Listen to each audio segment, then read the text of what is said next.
d'avoir répondu à l'invitation. Je t'en prie, merci à toi de m'avoir invité. Donc vas-y Nico, je te laisse te présenter. Yes, écoute Nico, 35 ans, parisien. Ça fait du coup depuis 2017 que je suis en crypto, comme on disait un peu en préambule. Donc j'ai investi à peu près à ce moment-là, j'ai quasiment tout perdu globalement, comme beaucoup de monde qui commence à s'y intéresser. Voilà, j'ai un peu lâché l'affaire et puis j'ai tout repris en 3 ans. J'avais toujours gardé mes investissements d'époque qui du coup pour le coup étaient revenus bien à l'équilibre. Voilà, puis du coup je me suis intéressé pas mal à la technologie blockchain en général sur ces 2 dernières années. Et il y a un an du coup j'ai monté Nifby, donc on va présenter un peu plus tard, donc qui est une plateforme de lancement de collection de NFT en no code. Et donc voilà, qui permet aux artistes digitaux, notamment aux créateurs de projets ou des marques, de pouvoir créer et déployer leur collection de NFT. Voilà, sinon avant ça, j'ai bossé à peu près 10 ans dans l'assurance santé. Il n'y a rien à voir avec le monde de la blockchain. Les 2 postes les plus importants que j'ai occupés, c'est Product Manager.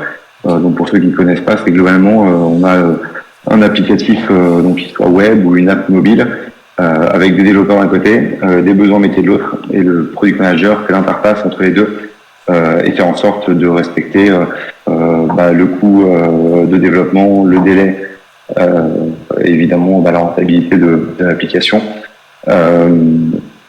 Voilà, entre tous les parties. J'avais pris un budget d'une dizaine de millions d'euros que je gérais avec une équipe de 40 personnes. Donc c'était du management plutôt transversal. Donc voilà, donc j'étais vraiment l'interface entre les différentes équipes, produits, tech, etc. Et puis après ça, du coup, ça a plutôt bien marché. Et je suis devenu business leader donc sur des mutuelles qu'on vendait aux expatriés, donc un gros courtier en assurance. Voilà, donc j'avais 8 personnes sous ma responsabilité, avec un chiffre d'affaires de 8 millions, donc auprès de tout. La proposition de valeur, la définition du plan stratégique, l'acquisition des clients, l'affiliation, la rétention, tout le tunnel d'achat et comment on convertissait mieux à travers nos canaux de distribution, le budget, les reporting au COMEX de la boîte, etc., etc. Donc ça me pendant 2 ans. Et puis la passion sur la blockchain a repris le dessus. Et donc j'ai quitté mon entreprise pour monter du coup Nibby. Voilà un peu. Donc aujourd'hui j'occupe la fonction de CEO, même si évidemment sur une startup on fait un peu tout. Voilà, mais globalement je m'occupe de tout à part de la partie technique. Et voilà. Et là on est en phase de bêta fermée, donc l'application est fonctionnelle. Je vais pouvoir faire une petite démo tout à l'heure, mais voilà, on espère la sortir d'ici 3 semaines avec nos premières collections de NFT. Ok, très bien, hyper complet. C'est au top. Merci. Ah, nickel. Ah, franchement, pas mal, hein, beau parcours.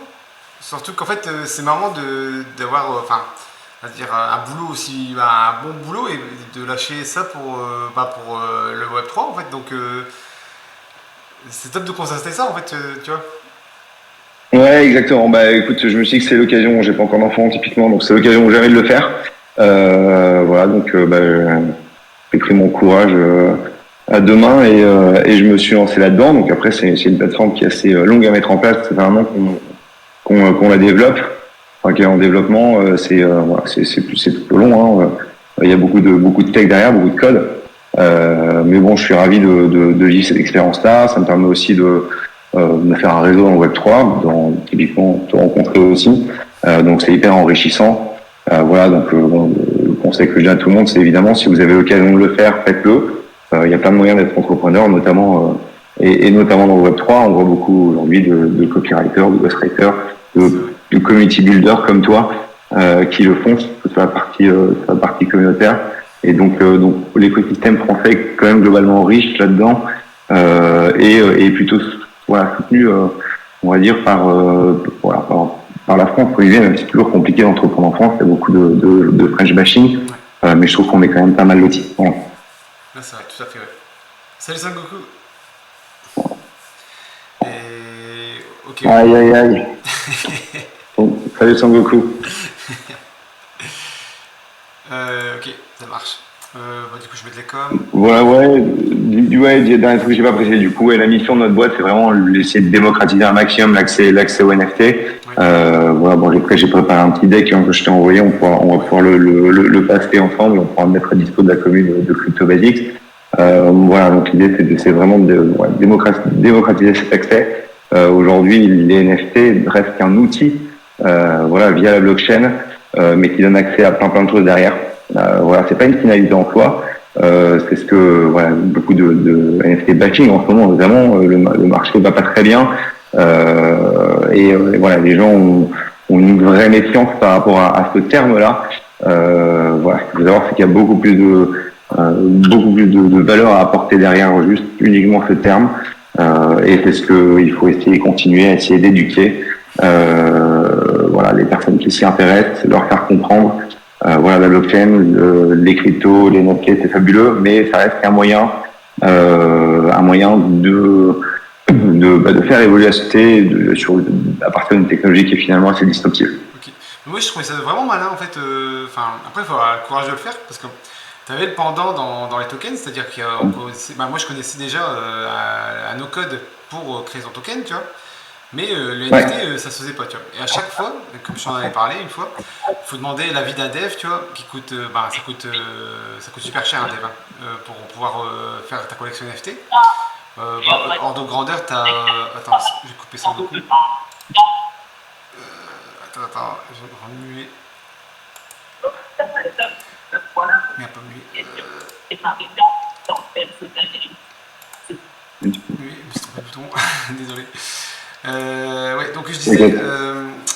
Ouais, ça coûte super cher un développeur en fait. Ça coûte, je pense, dans les ordres de prix.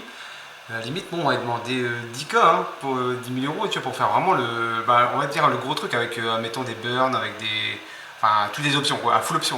Tu prends la collection NFT avec full option, tu arrives sur 10K et c'est vrai que, bon, pour le coup, là, ta solution, on en parlait tout à l'heure, mais je pense qu'il y a beaucoup de monde qui pourrait être intéressé, hein, parce qu'au niveau prix, le tarif, il est super intéressant, quoi.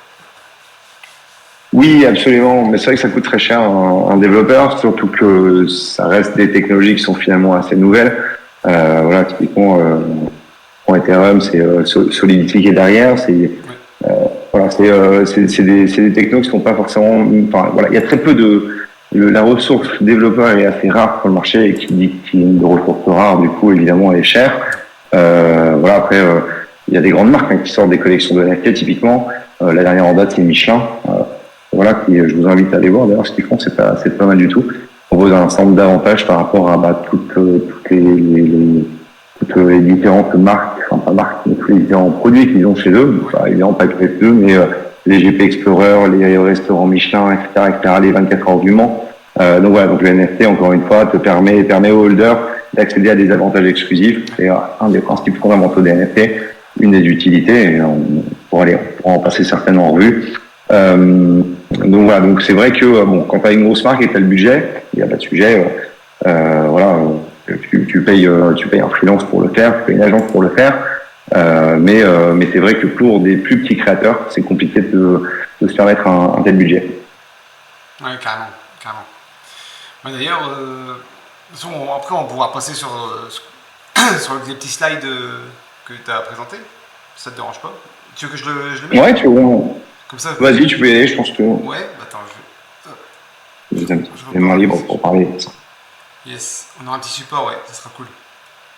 Alors j'espère que moi. Alors, peut-être que ça va. Si ça lag de mon côté, est-ce que ça te dérangerait pas qu'on inverse après? Parce que je sais pas comment ça va. Ah ouais, je peux y aller, hein, c'est prêt si tu veux. Attends, hop.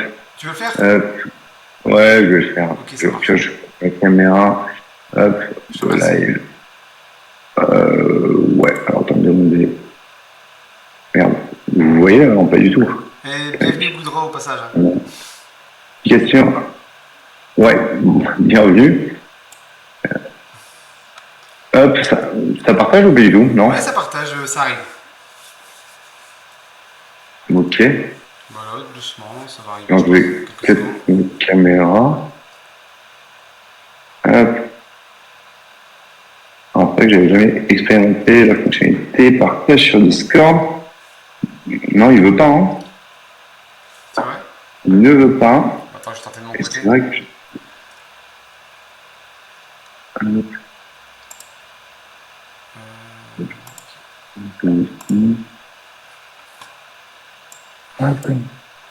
il quand pas l'accès à ton écran. Ah oui, non, bah, je écoute, malheureusement. C'est pas grave. Moi, je l'ai là. Je vais voir si je peux partager. Ce sont les aléas des directs, comme dit Jean-Pierre Foucault. Ouais. Non, mais tout à fait, mais pour faire la démo du site, ça va être plus compliqué. Je sais pas pourquoi je peux pas faire. Je veux pas.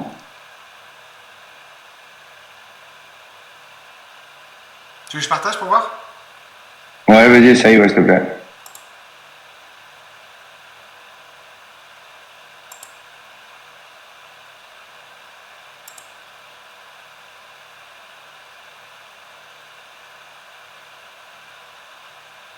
Est-ce que vous voyez? J'ai partagé là. Ouais, là, ça marche bien. Ah, super. Ok. Attends, je te laisse couper. Bon, bah, top. Hop, voilà, super. Donc voilà, tu me dis quand je tourne. Ok, nickel. Quand je slide. Ouais, mais non, mais voilà, je te fais une petite page de présentation quand même. Voilà, ça, on pourra le publier si tu veux. Bon, après, si vous voulez me donner de la force, allez suivre notre Twitter, notre LinkedIn. Ça serait génial, je vous remercierai beaucoup. C'est bon, tu es. Ok. Voilà. Donc déjà, l'idée de ce deck, c'est vraiment de faire revenir sur les basiques des NFT, le basique du NFT, ce qui allait bien avec finalement le nom du Discord. Voilà, donc bon, l'acronyme de NFT, ça veut dire Non-Fungible Token. Voilà, donc c'est un jeton non fongible, alors ce mot un peu barbare, mais globalement, je vous ai mis quelques exemples d'objets fongibles, non fongibles. Un objet non fongible, c'est un objet qui peut s'échanger avec un autre qui est identique. Donc, typiquement, un billet de 5 € ou un bitcoin, vous pouvez les échanger, ça a la même valeur, c'est fongible. Une bouteille de Heineken de bière, voilà, vous pouvez l'échanger, c'est fongible, il n'y a pas de sujet là-dessus. Un baril de pétrole, pareil. Pour les objets non fongibles, c'est des objets du coup qui ne sont pas interchangeables les uns l'un avec l'autre, qui sont finalement uniques. Donc j'ai pris l'exemple d'un terrain foncier, une toile de Picasso, évidemment il n'y en a qu'une, et j'ai relaissé le baril de pétrole qui n'a rien à faire là, je pense. C'est un mauvais copier-coller. Voilà, donc ça c'est la partie, on va dire, non fongible. Typiquement, de la crypto, vous pouvez changer n'importe quelle crypto contre la même, finalement, alors que les NFT, c'est pas le cas, et en NFT, il y a une dimension assez unique, parce qu'il y a un certificat d'authenticité qui est rattaché sur la blockchain. Donc chaque NFT a, c'est pour ça qu'on appelle ça un token, une adresse sur la blockchain qui permet de garantir finalement son unicité et son authenticité. Voilà, donc la blockchain, on revient pas dessus, je pense que beaucoup vous savez ce que c'est. Ça reste une base de données qui est publique, décentralisée, immuable et historisée. Voilà, c'est des chaînes de blocs qui forment du coup l'intégralité de la blockchain. Il y en a plusieurs, Ethereum, Polygon, etc., etc. Donc la notion fondamentale qu'il y a derrière un NFT finalement, c'est cette notion de propriété digitale qui n'existait pas avant. Vous avez des fichiers que vous pouvez faire contrôle droit, copier-coller à l'infini. Aujourd'hui, vous pouvez toujours le faire, mais le NFT permettra finalement de garantir le tout premier propriétaire ou le créateur du fichier. Et ça, c'est une notion fondamentale qui, du coup, ouvre énormément de perspectives. C'est quelque chose qui... Vas-y. C'est vrai que pour revenir, on va dire, aux semaines précédentes, les lives des semaines précédentes, les artistes, on voit qu'ils sont bien appropriés les NFT parce que justement, ça leur confère aussi une propriété. En fait, on va dire, ils donnent vraiment leur art à quelqu'un. En fait, ça, c'est super important, quoi. Oui, exactement. Mais en fait, c'est comme si tu as une toile il faut revenir sur une toile de peinture, par exemple, tu peux avoir une toile signée, c'est la signature de l'auteur qui va finalement garantir l'authentificateur. Et puis après, évidemment, toutes les infections qu'il peut y avoir dessus. Voilà, typiquement, c'est pareil pour un NFT. Tu peux avoir une toile de Picasso, tu peux avoir une reproduction d'une affiche. Voilà, c'est comme sur le digital, c'est pareil, tu peux avoir le NFT et la reproduction. Yes. Voilà, donc c'est ce concept-là qui a derrière vraiment le NFT. Yes. Comment tu es? Allez, suivant. Attends, par contre, je vais mettre plein d'écran. Ok. Hop. Du coup, de quoi est constitué un NFT? Alors, du coup, il y a un fichier numérique. Ça peut être n'importe quel type de fichier numérique. Aujourd'hui, on a l'habitude que ce soit beaucoup de JPEG, voire un peu de musique, si vous, ou de la musique, si vous êtes si vous connaissez un peu le monde des NFT. Mais ça peut être aussi une vidéo, un PDF, n'importe quel fichier numérique. Sur ce fichier numérique, il y a attaché des métadatas, ce qui est déjà le cas. Finalement, dès que vous avez un document Word, un PDF, quoi que ce soit, il y a des métadatas derrière. Finalement, ça va être la carte d'identité du fichier. Du fichier numérique. Donc c'est fondamental de comprendre qu'en fait il y a une alliance entre ce fichier numérique, ces métadatas, et cet ensemble-là va être mis sur la blockchain via un smart contract. Voilà, et c'est ces trois gros volets qui constituent du coup un NFT. Bon, je ne sais pas si vous avez des questions d'ailleurs, n'hésitez pas à interagir. Si c'est ludique, hein, ça me plairait énormément. Pas pour l'instant. Je vais pas toujours les poser. Non. Non, pour l'instant c'est clair, donc moi perso c'est ok pour moi. Peut-être que je connais déjà un petit peu, donc ça va, mais non, c'est super clair. C'est ça. C'est cool. Bon, je passe au suivant alors. Pas de regret? On y va? Pas de regret. Ok, donc on entend souvent cette objection, hein, les NFT c'est juste des JPEG, des images sur Internet. Je peux passer, évidemment, avec ce que je viens d'expliquer, c'est faux. C'est une révolution. Pourquoi? Parce que la propriété cette notion de propriété digitale, elle mène à une économie qui est centrée sur les créateurs. Ce que ça veut dire, c'est que du coup, à la manière un peu de ce que fait la blockchain, notamment avec les banques, on est capable de s'envoyer de l'argent d'un point A à un point B, même au bout du monde, sans avoir recours à un intermédiaire. Ça permet une relation désintermédiaire entre le créateur et son acheteur. Voilà, on peut penser aujourd'hui, l'exemple le plus courant, ça s'appelle le streaming par exemple. Sur YouTube, vous passez par YouTube, vous acceptez les conditions de YouTube qui vous rémunèrent finalement assez peu, entre guillemets, ou Spotify ou autre, qui vous rémunèrent assez peu les créateurs par rapport au nombre de de clients, mais d'auditeurs ou de visiteurs qu'il a.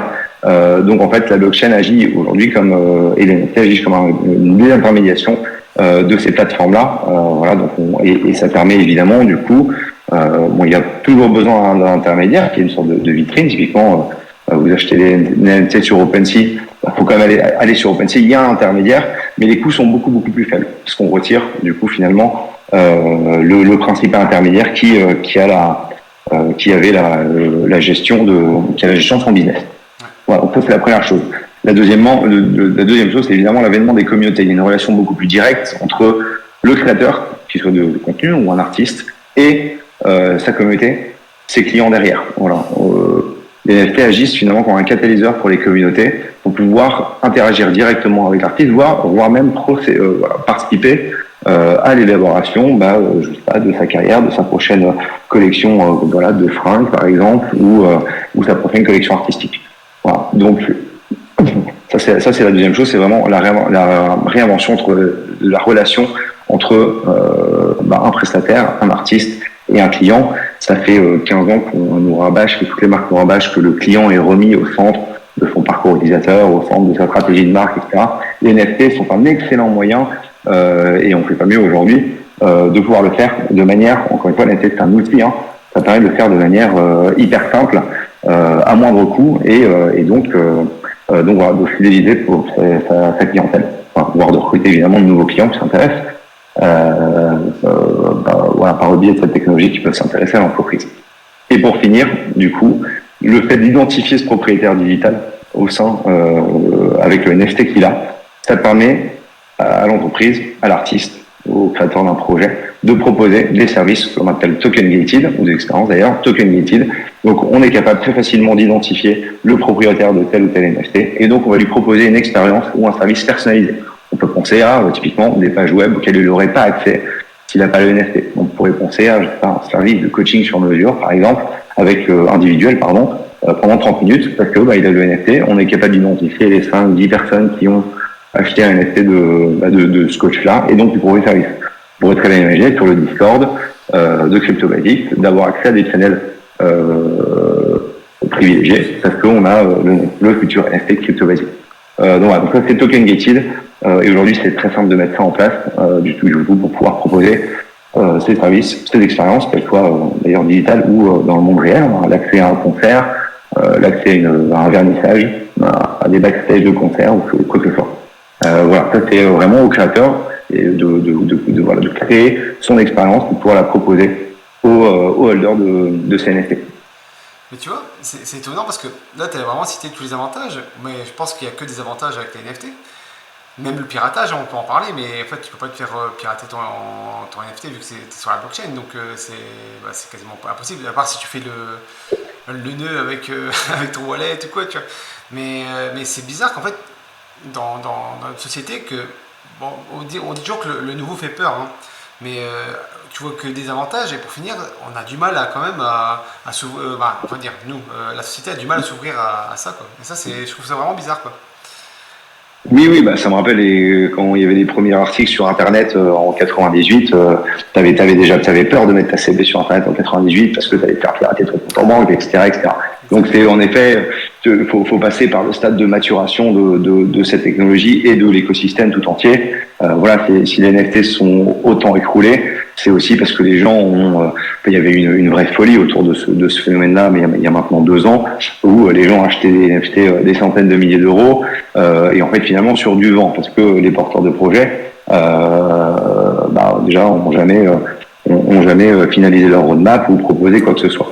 Voilà, on est aussi sur finalement un cycle de vie du client qui est un peu inversé. C'est-à-dire que les NFT, ou toutes les collections NFT qui ont beaucoup marché notamment, s'appuient sur le fait que tu vas acheter ton NFT en amont d'avoir le produit ou le service. Alors que tu veux une paire de baskets, tu vas acheter la paire de baskets, tu payes et tu as ton bien en échange. Tu as un service, tu as ton service directement en échange. Là, tu payes en amont et tu as le service après. Et donc en fait, ça a beaucoup favorisé ces comportements-là, de se dire, ok, j'ai reçu 100, 150 000, 200 000 euros pour ma collecte de NFT. Écoute, on a le temps de développer plus tard, hein, et de tenir nos promesses plus tard. Donc voilà, c'est aussi pour ça que les gens s'en sont un peu détachés. Je pense que le marché doit respirer, qu'il doit se structurer, il doit maturer, etc., etc. Donc ça c'est la première chose. Et la deuxième chose, pour répondre à ta question, c'est la problématique de l'achat. C'est-à-dire que tu dois avoir un wallet MetaMask, configurer la bonne blockchain, aller sur Binance ou service crypto, acheter des cryptos, envoyer tes cryptos sur ton MetaMask sans bourrer, te connecter sur un site où tu n'as pas vraiment confiance, etc., etc.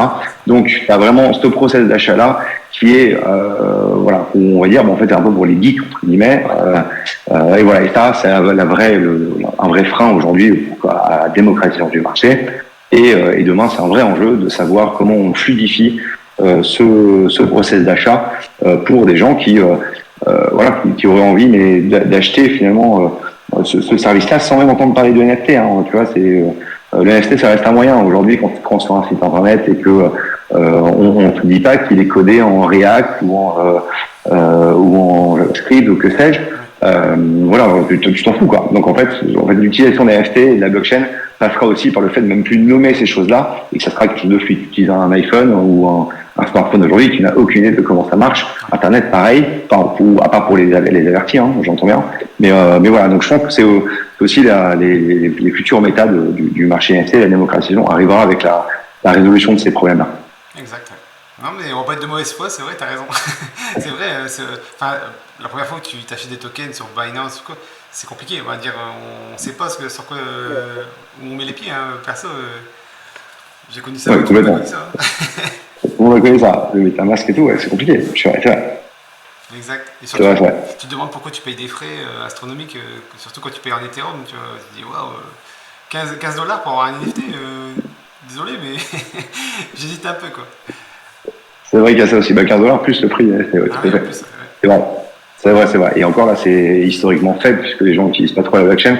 Le jour où ça va repartir, ça m'arrive de voir des frais de transaction à 150 ou à 150 $ pour un achat de 20 euros, tu vois. Enfin, ça n'a aucun sens. Ah, c'est chaud. Bon, après, il y a d'autres blockchains qui font sûrement les Layer 2, notamment, qui font un chemin, mais c'est vrai qu'Ethereum reste aujourd'hui la blockchain majoritaire. C'est ça. Ouais, c'est ça. J'ai encore entendu, j'ai été dans une conversation cette semaine, et ils disent vraiment, à part Bitcoin et Ether, tout le reste c'est poubelle. Hein. Il y en a, ils sont persuadés. Voilà, eux c'est leur mot d'ordre, hein. C'est Bitcoin, Ethereum, et le reste poubelle. et des grands noms, parce que c'est des gens qui sont investis dans une grande commune, et mon avis, c'est pas le lambda, tu vois. Oui, mais c'est vrai que pour la majorité de la population, et c'est ton profil de risque finalement. Voilà, aujourd'hui, on dit il vaut mieux avoir un patrimoine en dessous inférieur à 5% sur la crypto. Et si tu es et dans ces 5%-là, en effet, tu mets 80 à 90% en Bitcoin et en Ether, quoi. Ouais. Et c'est vrai que tant que le marché sera pas plus régulé et que c'est encore un marché très jeune, il sera pas plus régulé et voilà, la régulation n'a pas que du mauvais. Moi, je suis plus sensible à ce sujet-là et je pense qu'il faut réguler. Voilà, sans trop évidemment contraindre l'innovation, parce que ça reste une innovation de rupture, la blockchain. Voilà, on parle de l'intelligence artificielle notamment. Je digresse un peu parce que j'aime bien ce sujet-là, mais on peut parler de l'intelligence artificielle. On a l'impression que c'est tout neuf. Voilà. L'intelligence artificielle, alors qu'en fait, ça fait des années et des années que les développements sont faits là-dessus. Le machine learning, c'est déjà voilà. Donc ça fait évidemment un peu peur avec ce qu'on voit de l'IA. Mais en fait, le jour où l'IA a explosé, c'est parce que tu as ChatGPT qui est arrivé, où en fait, tu lui poses une question et il te répond comme ça. Voilà, encore une fois, tu n'as pas cette notion on sait que c'est de l'IA, mais tu n'as pas la notion de la tech derrière. Voilà, et le jour où la blockchain arrivera et voilà, en dehors des NFT, des cryptos aussi, voilà, arrivera à faire une expérience utilisateur aussi fluide que ça, ça serait gagné pour nous. Voilà. Mais on est encore très early, mais parce qu'il y a voilà, c'est vraiment une rupture technologique qui, à mon avis, est aussi importante, voire plus que l'IA, parce qu'elle concerne beaucoup de secteurs. Ouais, complètement. Ouais, je suis complètement d'accord. Ouais. Tu veux qu'on passe à l'autre? C'est bon, je suis allé du coup. Ouais, je parle.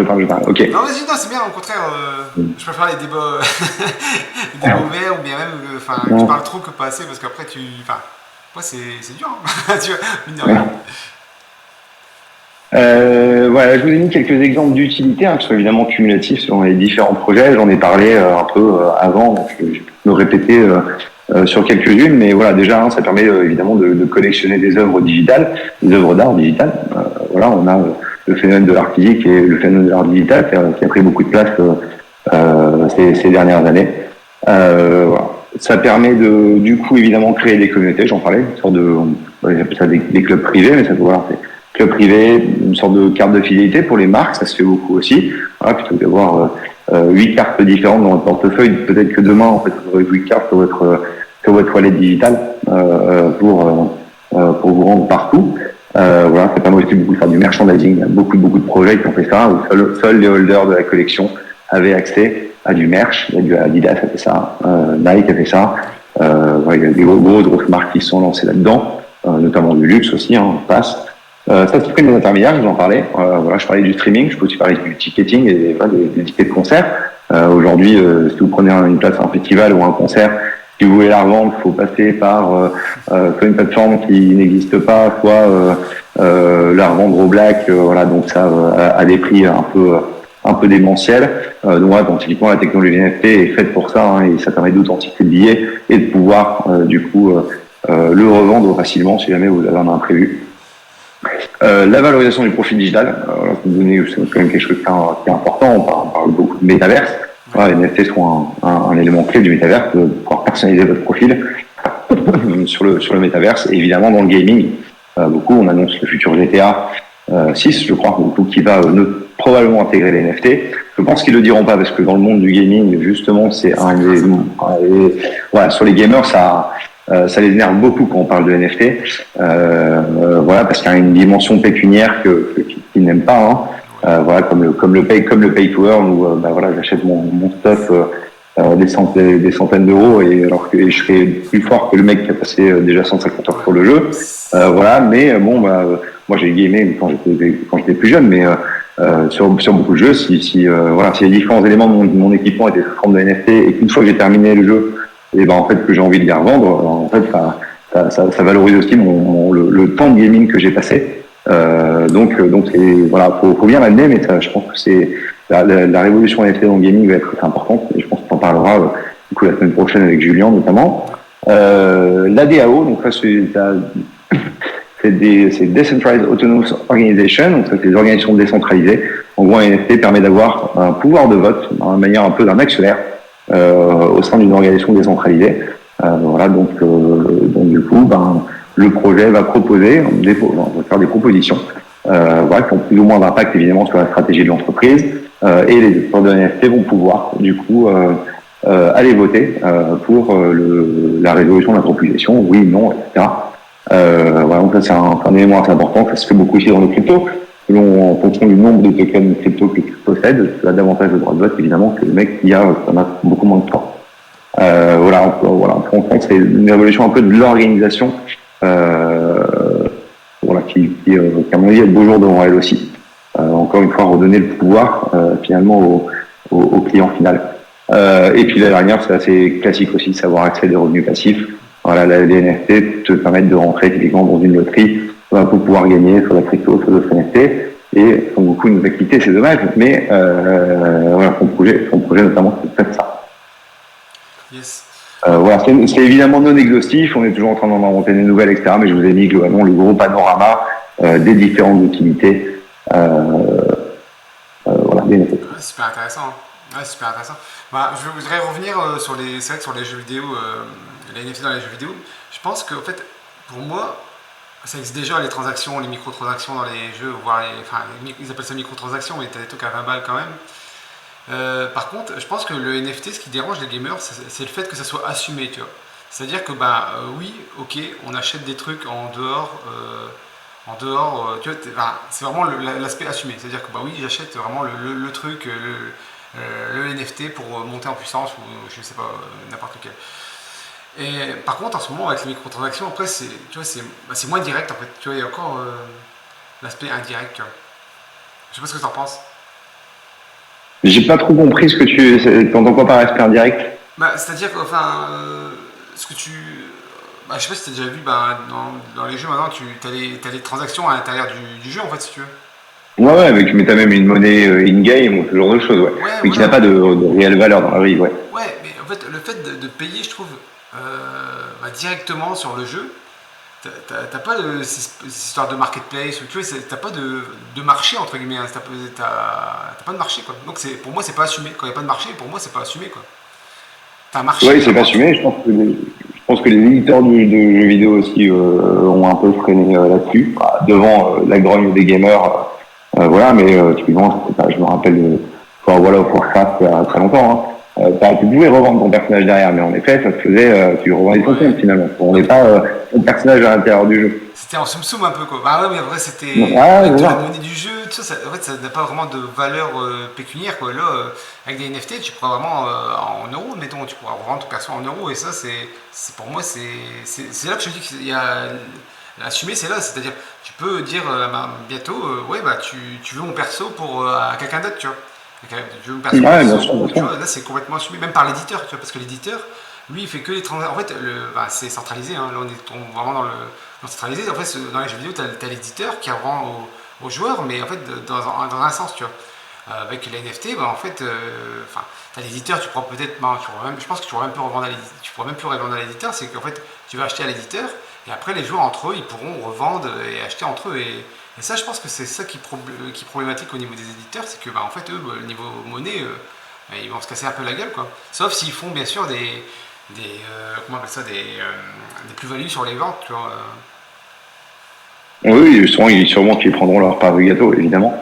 Mais c'est plutôt, pour moi, le vrai frein vient plutôt des communautés des hardcore gamers qui n'ont pas envie d'incitation financière dans le jeu vidéo. Et c'est difficile pour une marque d'aller à l'encontre de ses plus fidèles clients, finalement. Après, je pense que est-ce que les mentalités vont évoluer? J'en sais rien. On verra ce que fait GTA 6, typiquement. Mais ils ont annoncé, il y a des rumeurs très persistantes qui disent qu'ils vont intégrer justement ce système de NFT dans le jeu. Il faut aussi peut-être qu'il y ait une ou deux locomotives, et c'est comme ça que ça marche, qui prennent les devants, et probablement le reste du marché suivra quand ils verront qu'en fait ça fonctionne très bien. Mais je pense qu'il y a un bel avenir dans le gaming, uniquement dans le métavers aussi. Après, la question fondamentale là-dessus, c'est finalement des métavers, quand ça commence à popper un peu de partout. Et quid de l'interopérabilité des métavers. Est-ce que tu es capable, ou des jeux vidéo même en général, est-ce que finalement ton perso, ton avatar digital, est-ce que tu es capable de le transférer d'un métavers à l'autre? Je sais qu'il y a des gros travaux qui sont faits par les grosses boîtes sur ça. Vous avez lu un peu, mais ça, c'est un vrai sujet d'avenir. Mais voilà, on parle du métavers, ça a un peu popé l'année dernière. Voilà, le métavers, à mon avis, ça ne sera pas mature encore avant 5 ou 10 ans facile. Ouais, c'est un peu le NFT d'il y a quelques années, quoi. Le métavers pour moi. C'est ça. C'est ça. Tu veux qu'on continue? Allez. Du coup, je vous ai mis quelques métriques pour que vous ayez une idée. Alors même si ça s'est bien cassé la gueule cette année, en 2023, je vais vite passer là-dessus. Hein, voilà, mais la capitalisation des NFT à fin 2022, c'était 15,9 milliards. À titre de comparaison, aujourd'hui, les cryptos, c'est 1000 milliards. Donc on est sur vraiment deux marchés qui sont complètement différents. On a un taux de croissance annuel moyen, je prends le graphe de gauche, excusez-moi, taux de croissance annuel de 30%. Donc théoriquement, selon les estimations et les études, on devrait atteindre 60 milliards en 2027. Évidemment, un marché qui a un bel avenir devant lui, notamment pour ceux qui veulent se lancer maintenant, n'est-ce pas? Voilà, il y a évidemment beaucoup de volume d'échanges. Il y a 55,6 milliards en 2022 et 90% sur le blockchain Ethereum, donc qui du coup est vraiment incontournable aujourd'hui. On verra ce qui en sera lors du prochain bull run, notamment avec ces frais de gaz dont tu parlais, Max. Voilà, mais aujourd'hui principalement c'est Ethereum. Et pourquoi? Évidemment parce que c'est là où sont les plus gros portefeuilles, tout simplement, les plus gros acheteurs. Et donc l'essentiel, notamment des blue chips, des plus grosses collections de NFT, qui représente, vous l'avez en bas à droite, 72% de tout le volume.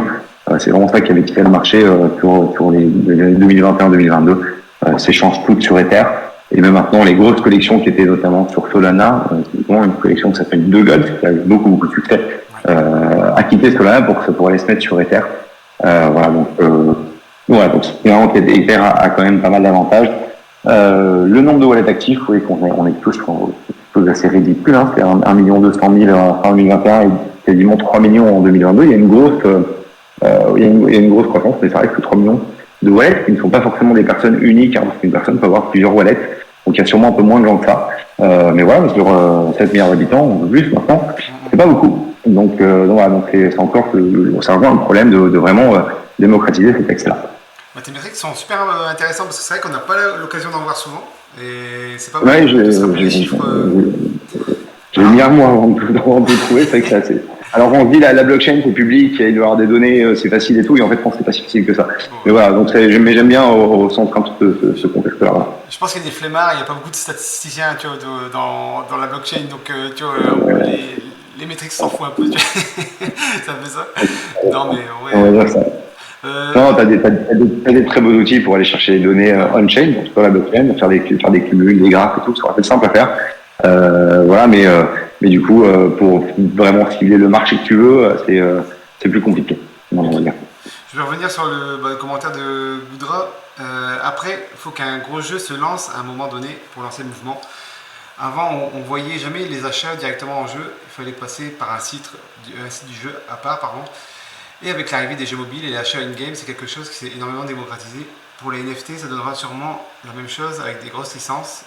Et ça peut-être que ça gommera les mauvaises pubs du type NFT égale Bored Ape que les médias ont apporté en partie. Ouais, c'est vrai. Non, je rejoins un peu là-dessus. Ça va démocratiser un peu aussi. Hein. Complètement. Mais oui, encore une fois, il faudra quelques locomotives qui montrent la voie. Mais je suis complètement d'accord avec lui. Notamment des GTA. Même si les Bored Ape, on en discutait plus tard, hein, mais les Bored Ape, ça reste une fabuleuse collection de NFT, qui a un avant fin. Qui a mis un peu dans le gaming d'ailleurs, dans le métaverse, mais je vais expliquer un peu après pourquoi finalement je peux même expliquer pourquoi ça a eu tant de valeur. C'est parce que c'est ce premier phénomène communautaire des NFT qu'il y a eu, et des communautés vraiment haut de gamme. C'est-à-dire que, en effet, à un moment donné, sur le Discord des Bored Ape, tu pouvais parler à Snoop Dogg. En effet, tu pouvais échanger avec Eminem, etc. Donc ça c'est la première chose. Ils ont utilisé aussi beaucoup du marketing, d'exclusivité entre guillemets, où si tu avais le NFT, tu avais accès beaucoup à le yacht, tu avais accès à leur soirée annuelle du yacht, où tu avais finalement faire un networking de malade. Alors c'est que moi je suis pas énormément fan de ce match vu, mais en tout cas ça a très bien marché. Et mais ils ont joué sur des leviers psychologiques et marketing qui sont quand même super intéressants. Et il faut pas oublier que ils ont, je sais pas qui Grazy. Non, c'est moi. Ça résiste pas. Moi, j'ai pas l'impression. C'est moi? Non allô. Non, Attends, mais dis pas que c'est moi. Ouais. non, tout va bien. Perso, moi, j'entends rien. Ok, non, mais moi j'entends un quasiment. Bon, ouais,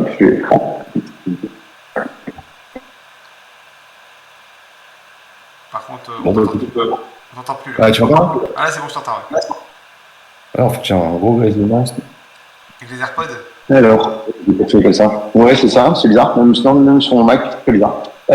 Du coup, je sais pas, ils ont joué sur des leviers psychologiques et marketing qui sont intéressants, même si on a fait se frotter là-dessus. Il faut pas oublier que derrière, ils ont airdrop les mutantes Ape Club, ils ont airdrop leur crypto auprès de leur communauté, et ils te donnent les droits commerciaux d'exploiter tes bored apes. C'est-à-dire que si tu veux écrire un livre avec ton pseudo, ton bordel, tout ça, tu as le droit. Si tu veux sortir des t-shirts, etc., tu as le droit d'exploiter commercialement la marque. Et ça, il y a très peu de collections NFT qui le font.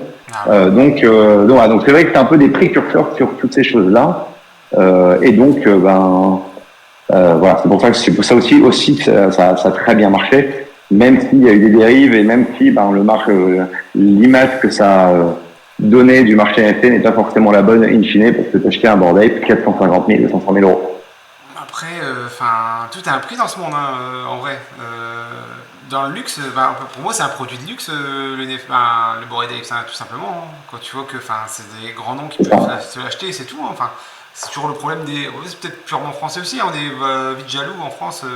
Comme tu dis, Goudra, c'est quoi? C'est que le NFT singe de Bieber, il a acheté 2 millions, oh là là, t'as vu? Ouais, puis après, ouais, il vaut plus que 60 millions aujourd'hui. Je pense qu'en Amérique, tu vois, c'est au contraire. Hein. Je pense qu'ils n'ont pas cette mentalité-là. C'est plus comment t'as fait pour l'acheter ou quoi, tu vois, plutôt que t'as vu, il a ça, tu vois. Enfin, moi je trouve que c'est vachement français, quoi. On fait des jaloux. Ouais, les jaloux et cet étalage d'argent. Bon, après, c'est vrai qu'il y a peut-être un juste milieu entre les deux. Ouais, peut-être aussi. C'est vrai qu'en France, on a peut-être un peu plus de mal avec cette réussite. Et encore que j'ai l'impression que ça évolue plutôt en bon sens. Mais j'ai pas un avis extrêmement tranché là-dessus, mais je comprends les deux camps, si tu vois ce que je veux dire. Ouais, c'est clair. Bon, je vais passer à la prochain slide. Mm-hmm. Yes. Des exemples de NFT. Voilà, je vous ai mis évidemment le plus connu d'entre eux à gauche, c'est Beeple, c'est Mike Wickelman, je crois qu'il s'appelle. Voilà, lui c'est un des tout premiers artistes digitaux qui faisait une œuvre par jour. Ouais, il a vendu ses NFT. Là, on se rapproche plutôt de Picasso. C'est très difficile de préciser ça, mais en tout cas d'un maître d'œuvre sur la partie de l'art digital. Donc ils vont NFT quand même par jour globalement. Yuga, 10 000 bored apes, on en parlait, c'était des NFT à collectionner. Et puis vous avez mis aussi Nike et les Cyber Sneakers, qui du coup sont pour le métaverse et les jeux vidéo, et là tu peux aussi recevoir ta paire chez toi, etc. Un peu comme Artefact, je pense que c'est Artefact d'ailleurs. Donc c'est un petit panorama, un tour d'horizon assez rapide de ce qu'on peut faire avec les différents types d'œuvres dans des NFT. Je crois qu'ils l'ont fait pour de vrai, celle-là, la paire RTX, il me semble, non? Parce que pour de vrai, ils ont fait tu vois, pour présenter, tu vois, mais en fait, elles sont pas utilisables, quoi. Tu vois, je veux dire, c'est juste pour le fun, quoi. Je crois qu'ils l'ont pas fait en vrai, parce que franchement, c'était incroyable. Quoi. Même il y avait un petit écran dans le haut là où c'est marqué Next, là, il y avait un petit écran LED, tout ça, je crois. Au moins que c'est moi, hein, peut-être moi. C'est peut-être pas celle-là qu'ils ont fait en vrai, mais je sais plus quel créateur de feature ça avait fait ça, où en fait, toi tu gardais ton NFT, toi tu brûlais. J'ai trop rigolé parce que je me suis dit, c'est quoi, c'est malade en fait. Eux ils vont jusqu'au bout du bout, tu vois. Pour impressionner la galerie, c'est dingue. C'est marrant. T'imagines t'es payé pour faire ça, t'es payé pour prendre ce genre de dinguerie, tu vois, c'est incroyable, c'est tout incroyable. Il y a que dans le web 3 tu vois ça, quoi. Oui, complètement. Mais je crois que c'est d'ailleurs, ils ont acheté Artefact, qui était une boîte française à la base, qui est les premiers à faire ce genre de choses. Ça marche très bien. Mais bon, c'est une belle histoire c'est une marque pour vous qui a réussi cette transition Web 2, Web 3, et je pense qu'il y a beaucoup de marques qui vont avoir ce challenge dans les années à venir. Ça permet aussi de toucher une cible qui est plus jeune, plus digitale, et ça va un peu dans le sens de notre monde actuel. Ok, ça marche. Voilà. Et du coup, évidemment, je vais vous parler des collections de NFT à la Bored Ape, parce que finalement, c'est relié à l'entreprise que j'ai montée. Voilà, donc les NFT peuvent évidemment être assemblés au sein d'une collection, même pas uniquement de l'art génératif comme les Bored Apes, je vais vous expliquer ce que c'est, mais voilà, aussi notamment les sneakers par exemple, ou même une série de 100 NFT d'un artiste, ça peut être assemblé au sein d'une collection. Donc il y a un smart contract et puis 100 tokens à l'intérieur, donc typiquement 1000 ou 10 000. Voilà, donc il y a une partie art générative, je vous en parlais. Donc là, c'est le système de calque, vous voyez, il y a un calque qui représente, on va dire, le background, un calque qui représente le body du petit monsieur qui s'anime, un calque qui représente l'ellipse, un calque qui représente les yeux, la bouche, etc. Et donc en fait, en dessinant différents dessins, ou qu'on appelle des traits, à l'intérieur de des différents calques, il y a un algorithme qui va faire les combinaisons de tous les traits, qui va faire toutes les combinaisons possibles entre les différents traits. Donc, vous pouvez prendre le background bleu avec le corps rouge et les yeux verts, par exemple. Voilà. Et la deuxième, ça va être le background bleu avec les yeux verts et je sais plus où j'en sais, mais ouais, et le corps rouge. Mais on voit bien le principe. Il y a des traits. Il y a une combinaison qui va se faire. Et donc, c'est assez facile avec une centaine de dessins, finalement, d'avoir on va dire 10 000 NFT, c'est des puissances, ça va vite, sachant qu'au sein d'une collection, il y a des NFT plus rares que d'autres, voilà, et donc ces NFT plus rares que d'autres ont généralement une valeur plus importante que le reste de la collection, puisqu'ils sont plus rares, et souvent même ils ont des avantages supplémentaires par rapport au reste de la collecte. Donc voilà, donc c'est surtout cette partie art génératif qui a cartonné en 2021-2022, et en fait finalement moi j'y crois encore parce que c'est aussi la manière, on va dire, la plus simple de constituer une communauté de plusieurs centaines, voire plusieurs milliers de personnes, voilà, avec ce type d'art. Chacun aura son avis, mais voilà, je pense que ça a porté le marché hier et ça le portera demain. Voilà. La deuxième partie sur les collections, ça peut être des passes. Voilà, donc typiquement un peu comme à la manière d'une carte bleue, hein, vous avez du silver, du gold et du platinum. Voilà, donc vous avez 1000 bronze, 2000 bronze, 1000 silver et 500 gold. Je disais, mais voilà, c'est des niveaux et les NFT sont identiques en termes artistiques à l'intérieur de ces différents levels, entre guillemets. Et puis voilà, je vous en parlais des séries de NFT, là ça peut être 100 œuvres d'art qui sont identiques, voire différentes, au sein d'une même collection. Voilà.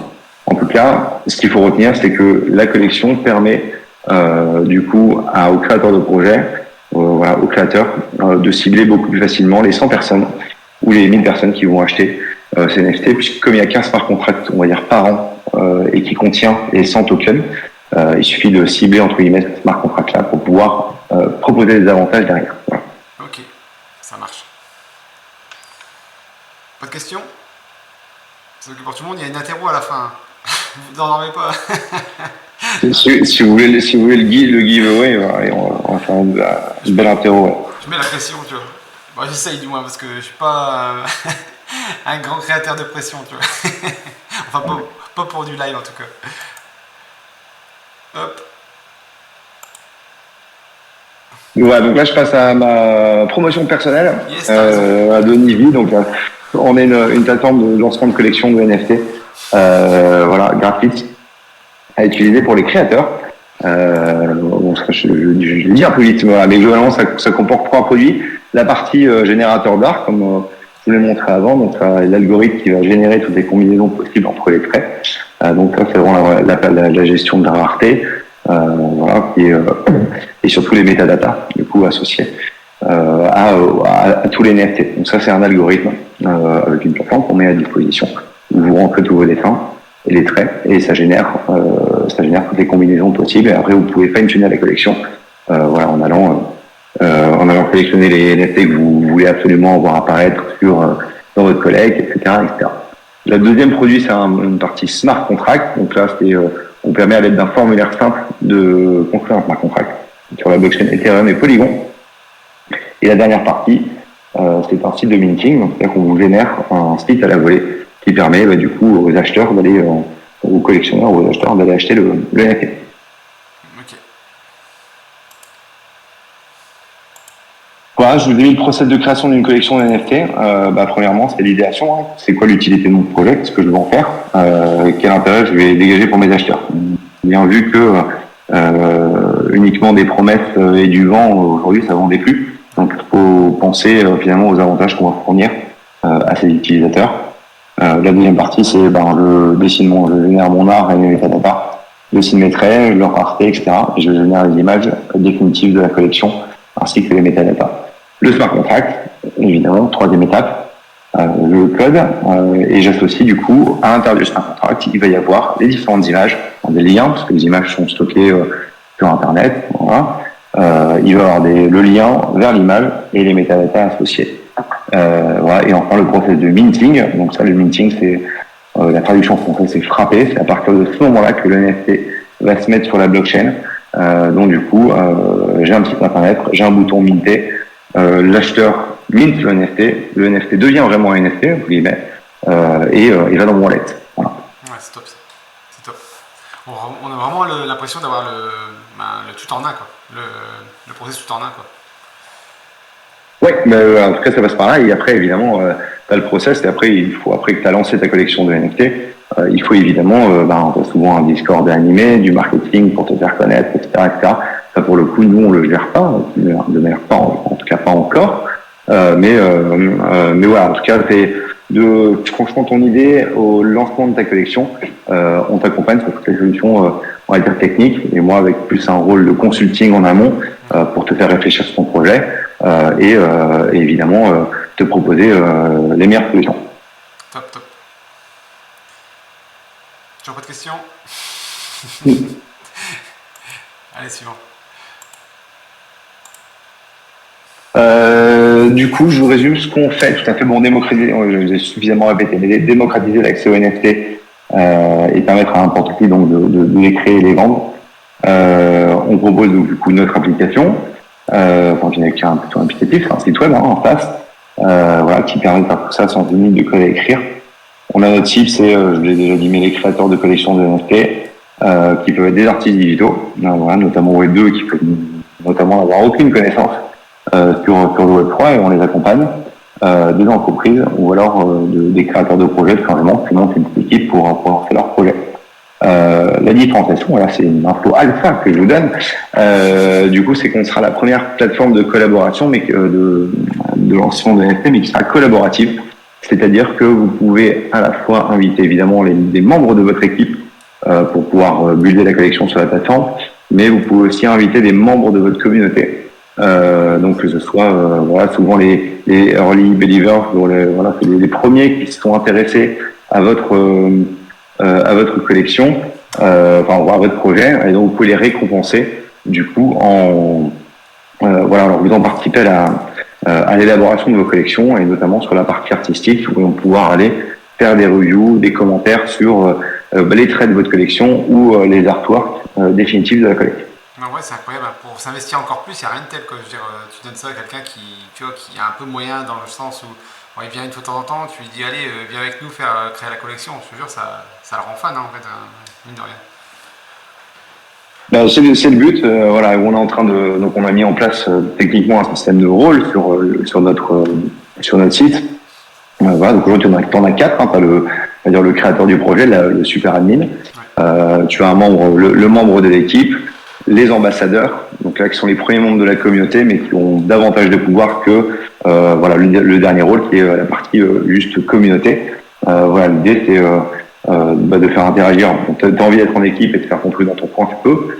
Si t'as envie d'impliquer ta communauté, tu peux, et avec 2 rôles différents. Donc si t'es un ambassadeur, il aura davantage de pouvoir sur la plateforme que le gars, comme tu dis, qui passe une fois de temps en temps et qui veut participer.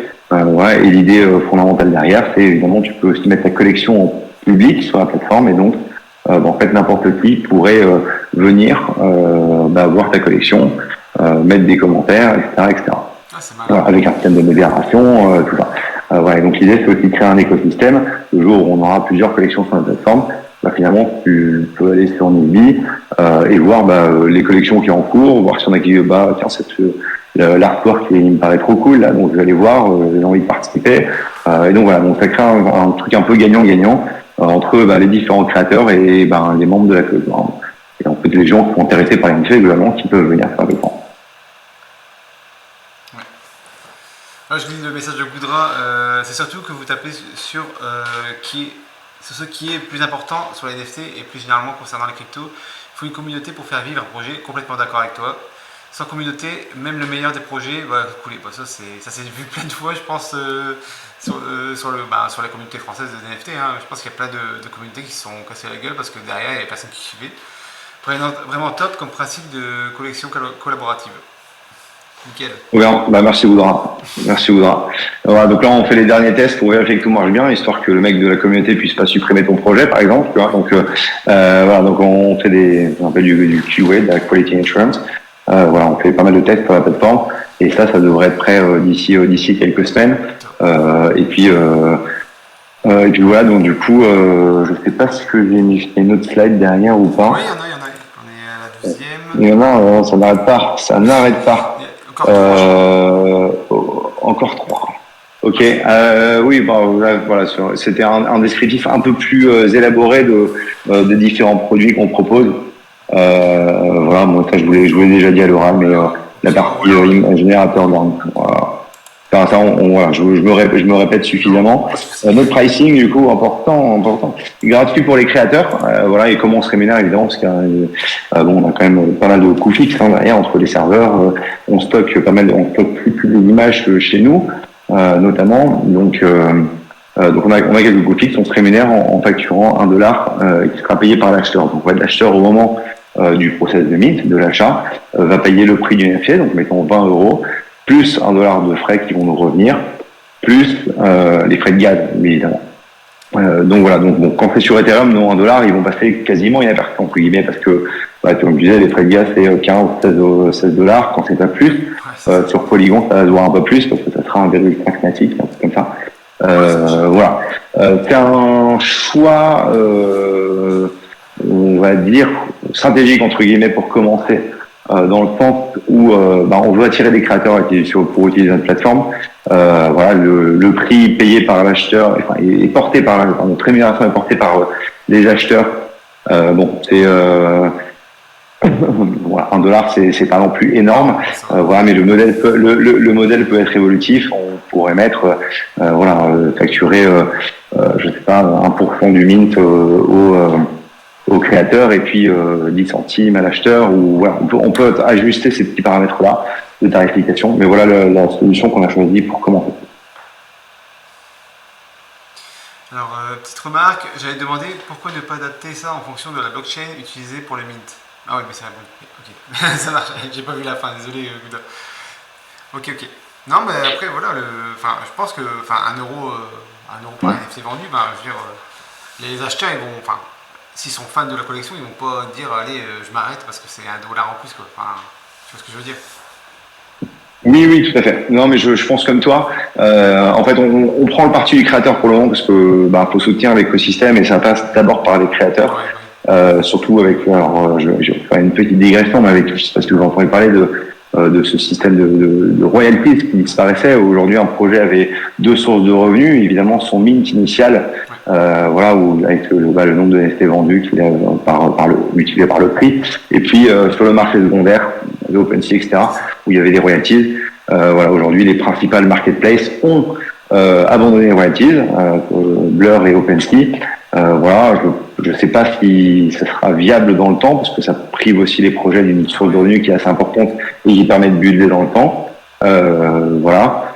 En tout cas, nous, je vais faire des solutions alternatives pour plutôt lister tes projets automatiquement. Parce qu'une fois que nous, on mint, une fois que c'est minté sur notre plateforme, si tu veux, OpenSea va lire les données de la blockchain et va afficher la collection à partir du moment où il y aura le premier mint. Idem pour Blur, idem pour tout. Voilà, je cherche un moyen technique de pouvoir bloquer l'affichage sur cette plateforme-là, parce qu'elle n'applique pas les royalties, et de renvoyer plutôt,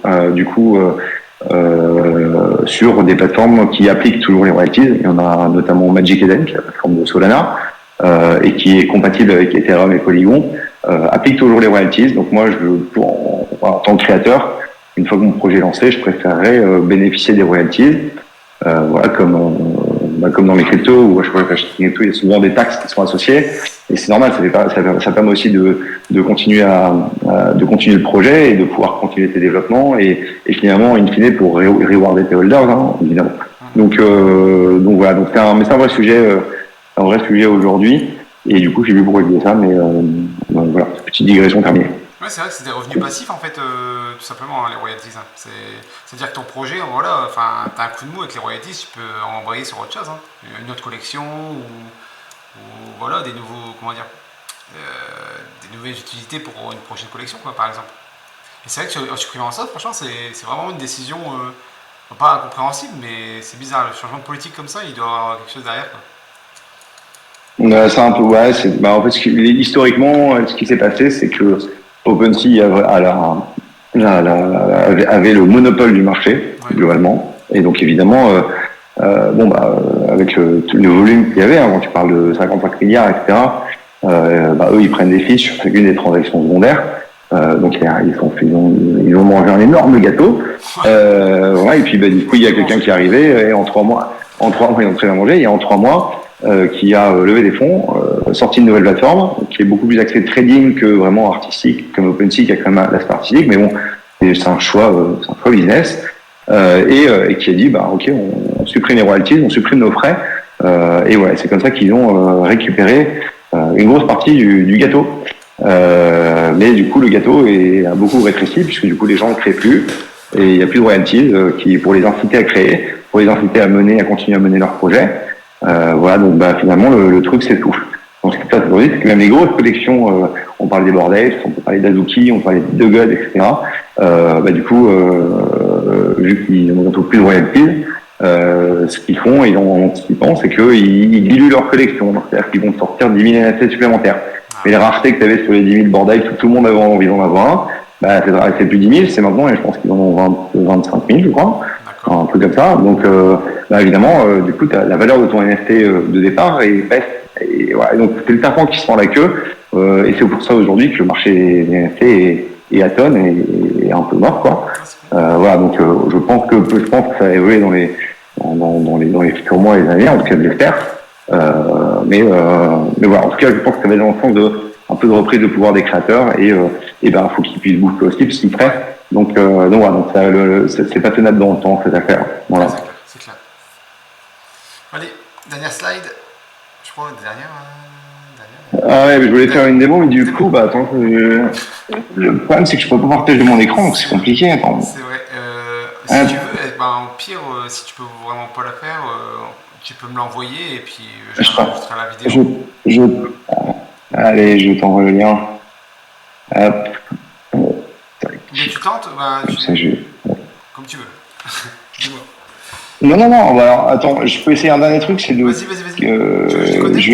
Je vais quitter le call et je reviens. Ouais, je vais quitter le call et je reviens. Attends.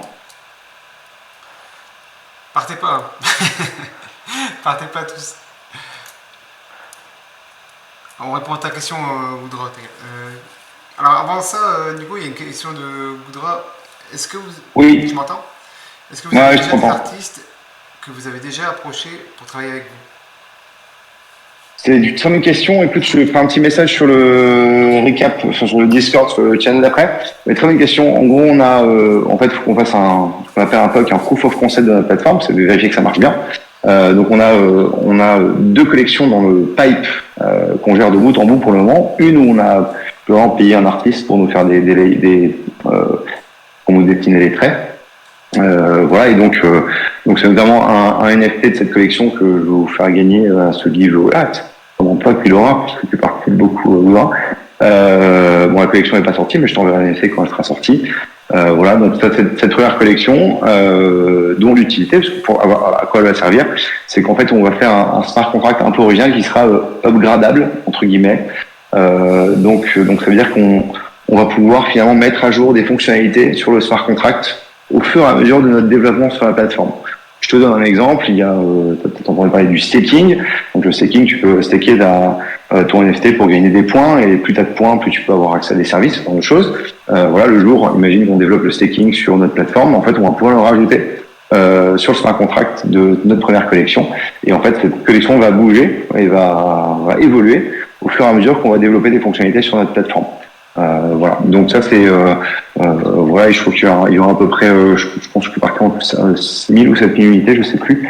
Voilà, avec un prix de vente un peu aux alentours de 20 euros sur Polygon.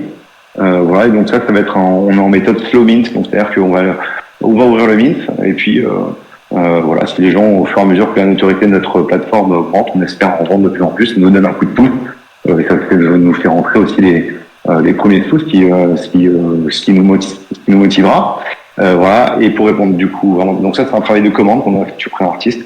Et puis on a du coup on bosse avec un autre artiste. Je te mettrai ces liens de ses réseaux sociaux, qui bosse pour Netflix, qui bosse pour DC Comics, voilà, pour beaucoup de compagnies qui Warner Bros notamment. Il fait des affiches de films. Il a une grosse fanbase, il y a à peu près 80 000 personnes qui le suivent avec un bon taux d'interaction. Et donc là, on va faire une collection un peu inspirée de son art que tu peux y voir, évidemment de comics. Et donc, sans spoiler la fin, l'idée, il va y avoir plusieurs saisons pour le coup, ça va être des collections un peu capsules, il y aura un peu moins de 500 unités. Et l'idée, du coup, à terme, c'est de faire une BD digitale qui s'adaptera en fonction des NFT que tu auras. Et on doit toujours, dans cette démarche un peu inclusive de communauté et tout, on n'a rien que la communauté construise avec nous le scénario, voilà, les différentes évolutions des collections qu'on va faire. Donc ça, c'est nos 2 premières collections qui vont sortir normalement le mois prochain. Avec la tech, on ne sait jamais, il y a toujours, je n'ai pas envie de faire de fausses promesses, mais voilà, il y a toujours souvent des délais. Voilà. Et après, on accompagne du coup un autre créateur de projet qui lui veut sortir 5 collections, et là on l'accompagne uniquement sur la partie smart contract. Donc il a la partie artistique, il la fait pas sur la plateforme, il fait vraiment que la partie smart contract plus le site de minting. Donc on accompagne aussi un peu des projets en dehors de la partie artistique de notre plateforme sur du smart contract, sachant que évidemment le smart contract qu'on propose nous sur notre plateforme est gratuit. Donc voilà, après si tu veux rajouter des options et tout, on facture, mais le contrat qui est utilisé par 80% des collections, 90% des collections de NFT, en fait on le fait gratuitement sur notre plateforme. Voilà pour la petite réponse.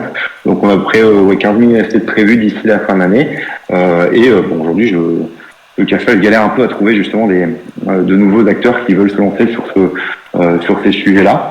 Voilà, donc voilà, mais l'idée est de faire ça et j'espère voilà, nous faire connaître pour que voir si les gens sont intéressés.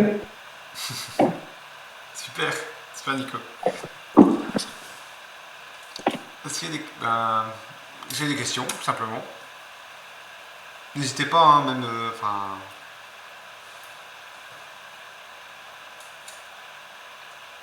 Bon, en tout cas, franchement, moi je trouve que c'est une bonne initiative. L'idée, elle était là devant tout le monde et il fallait quelqu'un qui l'apprenne, et ouais, tu l'as pris, c'est cool. Ouais, tout à fait. Mais après, pour rien me cacher, hein, je suis tout à fait transparent. Il y a déjà des solutions qui existent. Voilà, nous, l'avantage qu'on a, c'est qu'on est gratuit. Et cet aspect collaboratif, c'est vrai que pour le coup, aucun de nos concurrents ne l'a. Voilà, donc on espère que ça va faire un peu de bruit, que ça va marcher. Hein, Ouais, complètement. tout transparent. Complètement.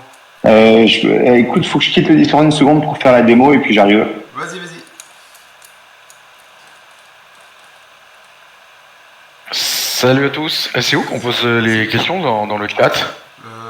C'est sur le côté, normalement, c'est le chat. Attends, alors, je vais fermer. En haut, normalement, en haut à droite, tu as une petite bulle affichée à discussion. Et tu l'ouvres, normalement, tu as le chat. En haut à droite. Tout en haut à droite. Ok, c'est bon. Ok, super, nickel. Merci. De rien, t'inquiète. Ah oui, c'est vrai que je savais même pas où c'était non plus. Ça a été une boîte de réception. Ah oui. Non. Désolé les gars. Ah, mais j'avais pas vu, j'aurais pas en répondre en temps réel, je suis désolé. Non, c'est pas grave, les leçons, je les ai citées les questions quand elles étaient affichées, donc... Ouais, tout à fait. Et salut LP du coup. Du coup, salut. Je vais peut-être parler, ce sera plus simple, ça sera aussi plus convivial. Du coup, alors moi j'arrive en cours de route, là je suis arrivé il y a 5 minutes, tu l'as peut-être déjà expliqué, mais du coup, c'est quoi le business model du coup de ta plateforme entre guillemets? Et aujourd'hui, est-ce que vous avez levé des fonds ou pas forcément? Parce que moi j'arrive en cours de route là, donc j'essaie de prendre un peu les infos Oui, carrément. Du coup, Non. t'as vu ce que faisait la plateforme, du coup? À peine. Enfin, ok. je sais que c'est dans les NFT, mais sinon, est-ce que tu as moyen de faire un récap en 2 minutes 30 là pour. Ouais, bah, je te pitch en 2 minutes 30, ouais, exactement. Du coup, on propose une plateforme de lancement de collection de NFT. Donc, plutôt axée sur l'art génératif pour commencer. On fait un peu à la manière des Bored Apes avec des systèmes de calque et différents traits. Et avec du coup on va dire une centaine de traits pour faire 10 000 NFT. Donc, qui se combinent, parce que les traits se combinent entre eux. Du coup, tu as le background, le body, les cheveux, les yeux. Et tu fais 3 backgrounds différents, 3 paires d'yeux, 3 outfits, etc. Tous les traits vont se combiner ensemble et du coup, tu fais assez facilement plusieurs milliers de NFT avec peu de dessins. Donc nous, on s'adresse à cette cible-là. Qui aujourd'hui, et voilà, c'est quand même le meilleur moyen de rassembler une communauté, parce qu'on peut faire des NFT des collections de 500, 1000, 2000, 5000, 10 000 NFT assez facilement, avec des NFT plus rares les uns que les autres, plus rares à l'intérieur de la collection. Donc c'est vraiment ce qui avait cartonné sur le marché ces 2 dernières années, même si c'est un peu moins la folie aujourd'hui. Donc nous, on propose un ensemble d'outils no-code qui permet du coup de gérer donc cette partie combinaison. Donc c'est un algorithme qui fait toutes les combinaisons, un builder de smart contract de ta collection. Voilà, ce que disait Max avant que tu arrives, c'est que ça coûte aujourd'hui très cher en termes de dev. Souvent ça facture beaucoup. Nous on propose de manière native dans notre solution. Une fois que tu as ce smart contract, tu le déploies sur la blockchain et on te génère un petit prix à la volée qui permet du coup à tes acheteurs ou à tes investisseurs ou aux collectionneurs d'aller acheter ton NFT, un NFT de ta collection. Donc c'est une solution de bout en bout qui permet d'externaliser la ressource dev, de passer par notre plateforme et qui est pour le coup assez intuitive. Donc le business model derrière, c'est qu'on propose en plus la solution de manière gratuite et on se rémunère avec une commission de $1 qui est payée par l'acheteur à chaque NFT vendu.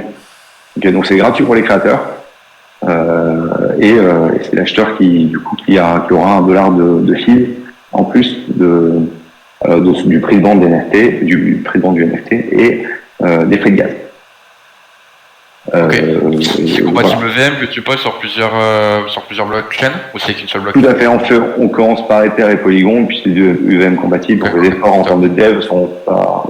On commence par ça et on regarde Solana qui en plus vient de faire une comptabilité Solidity très récemment, donc peut-être Solana aussi bientôt, donc qui du coup devient presque un EVM compatible d'ailleurs, mais voilà.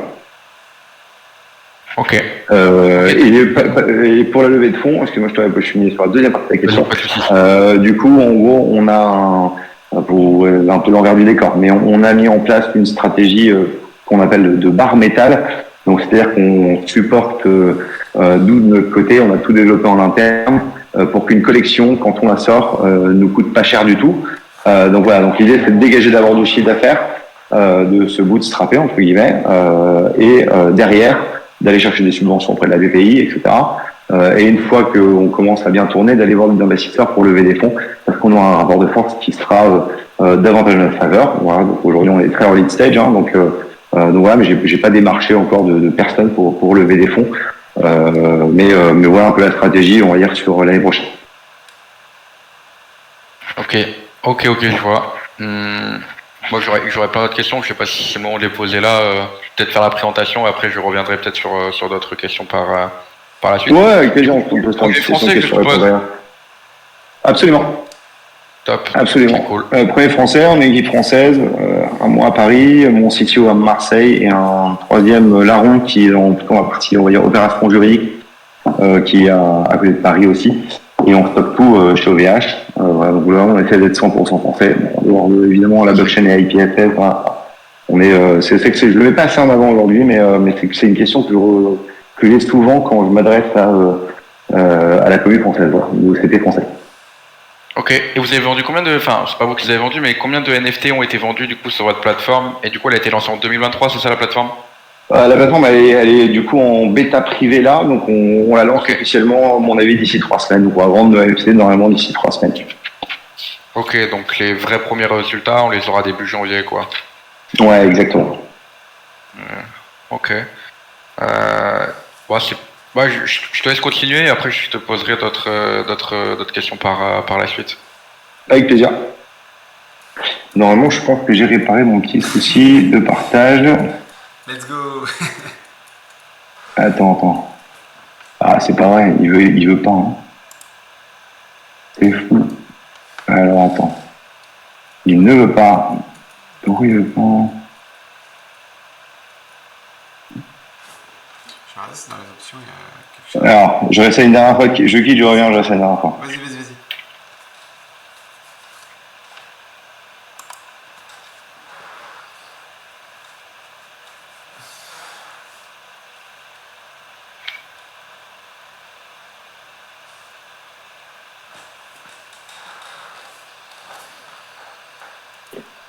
Dernier test.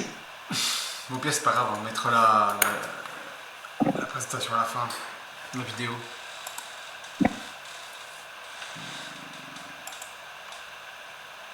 Bah non, du coup non, il est parti.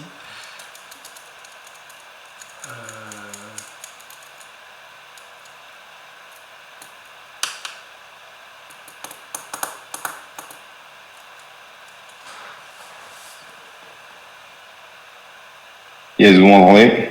Yes. Ouais. Désolé pour les petits problèmes techniques. Non, il veut pas. Bah écoute pas que je vais te laisser, je vais t'envoyer le lien. Ouais. Et puis je vous prends vos écrans. Puis là, je peux l'adapter, tu vois, à la fin de la vidéo, je mettrai du coup la démo, quoi, si tu veux. Si tu veux faire une démo en off, un peu en off, et puis après l'envoyer, quoi. Je sais pas ce que t'en penses.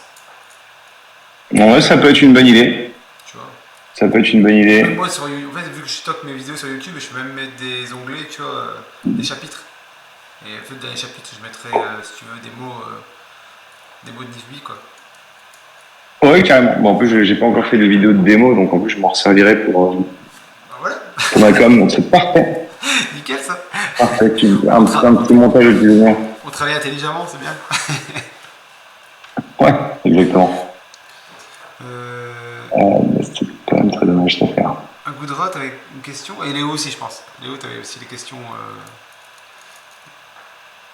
Ouais, mais je crois que Goodrock, il avait une question dans le chat, je sais pas si elle avait été répondue avant ou je sais plus. Je pense pas. La dernière, je pense pas. Est-ce que vous avez pour projet un ajout de fonctionnalités autres que les 3 que vous avez annoncés? C'est une très bonne question. C'est une très bonne question. Déjà, on va... Hein? Admettons du burn ou quoi, tu vois. Ah ouais, tout à fait. Oui, alors, absolument. Ça, c'est sur la fonctionnalité, on va dire, du smart contract. Là, c'est ce qui s'ajoute. Quelques-unes, du coup. Ok. Projet mon interne, pour rester, je veux dire. Oui. Alors, très bien. Très bonne question.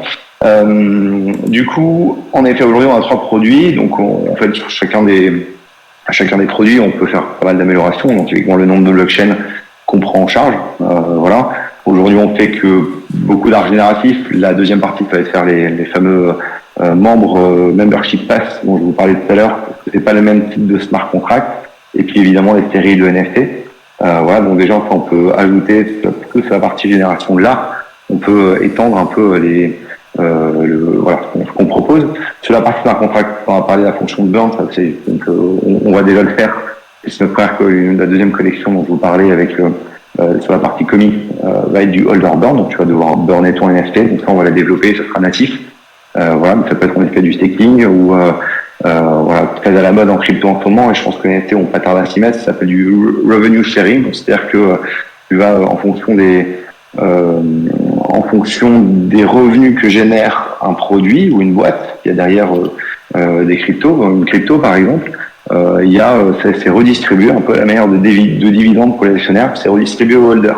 Voilà, ça c'est une méta qui cartonne très fort dans les cryptos en ce moment, et les NFT sont aussi un moyen de pouvoir le faire. Donc voilà, donc ça peut être un autre exemple, ça peut être au sein du smart contract. Sur le type du minting, voilà, par le rendre hyper customisable, etc. Mais bon, ça s'apparente à ce qu'on appelle un CMS, et c'est souvent des gros développements qui coûtent assez cher. Donc aujourd'hui, ça ne sera pas la priorité. Donc on a ces 3 produits-là. Une fois qu'on a ça nous permet de gérer, on va dire, la partie tech jusqu'au lancement du projet. Ce que je fais pas aujourd'hui, c'est toute cette partie utilité derrière, où voilà, typiquement, t'as le NFT, on va te générer un mini site ou des chaînes Discord spécifique pour les holders, bon, même c'est très simple à faire, mais voilà, où on va te générer un site pour, je sais pas, t'as le NFT, tu peux avoir une séance de coaching gratos par celui qui a commercialisé ces NFT. Ça, il y a des outils qui le font très bien sur le marché déjà, donc ça sert à rien de s'attaquer là-dessus. Je vais gérer plutôt cette partie avec des partenariats et en allant chercher du coup des partenaires qui peuvent imprimer des NFT, qui peuvent en effet gérer ces utilités-là. Voilà. Et puis la dernière partie aussi, c'est la partie marketing, c'est comment tu fais en sorte que ta collection soit connue. Donc là, encore une fois, je préfère gérer ça aujourd'hui par des partenariats en m'associant avec des boîtes françaises, des agences françaises qui peuvent, avec des tarifs négociés notamment, qui peuvent aider à faire connaître ton projet. Donc voilà, donc une fois qu'on aura vraiment ce bout en bout entre guillemets, voilà, on peut imaginer pas mal de choses. On peut imaginer de se positionner encore plus en amont, c'est-à-dire que on te propose des services d'un designer, voilà, ou d'un artiste, d'un créatif, ou même que tu peux te dessiner les traits sur la plateforme. On peut aussi featurer des projets sur notre plateforme, voilà, souvent en échange soit de rémunération, soit pour faire vivre évidemment notre communauté. Et on peut évidemment partir sur un modèle totalement agence, où là on prend un projet de A à Z, mais hyper custom, même s'il y a pas mal déjà de concurrents sur le marché, mais tu reviens finalement à faire une agence Web 3 globalement. Donc c'est aussi une possibilité qu'on envisage. Je crois que j'ai à peu près tout dit. Mais oui, les streams de revenus, on peut les étendre et pourquoi pas faire une petite crypto à la fin, évidemment. Mais bon, faut que la plateforme fasse ses preuves avant que je puisse réfléchir à ce genre de sujet. Je ne sais pas si j'ai des comptes, si ça te va comme réponse ou si tu as d'autres questions, Oudra.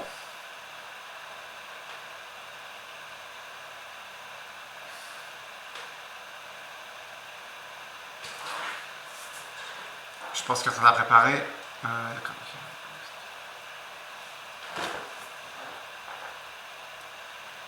Oh, j'ai rien oublié, attends, on va reprendre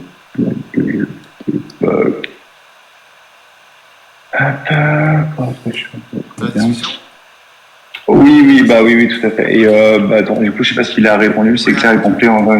Ah oui, ouais, tout à fait. Et du coup, pour compléter, j'ai fait une petite slide à ce sujet, j'ai oublié quelques éléments. Voilà, aujourd'hui, on peut aussi finalement faire un breakdown de nos produits. Donc, c'est-à-dire que tu veux juste utiliser la partie générateur, on va te facturer. Si tu veux juste un smart contract, on peut te facturer. Si tu veux juste un petit de meeting, on peut te facturer. Donc, on va finalement aussi proposer nos produits plutôt individuellement que dans un ensemble, comme on le fait aujourd'hui. Voilà. Et puis à terme, ça peut être aussi, tu parlais de features, mais ça peut être du freemium, c'est-à-dire que tu utilises la plateforme de bout en bout, voilà, de manière gratuite. Et puis si jamais tu veux qu'on gère ta whitelist pour toi, en fait tu payes un supplément, etc., etc. Donc quelques fonctionnalités un peu plus avancées qu'on pourrait facturer au sein, voilà, en option. Même si j'aime pas trop. Alors, moi, je suis complètement contre un système d'abonnement. Typiquement, il faut s'abonner 30 balles par mois sur la plateforme. Moi, du coup, j'achète jamais ce genre de truc parce que tu sais que tu oublies de résilier, tout ça. Voilà, ça peut être une source, un business model qu'on pourrait appliquer, même si je suis vent debout contre pour le moment.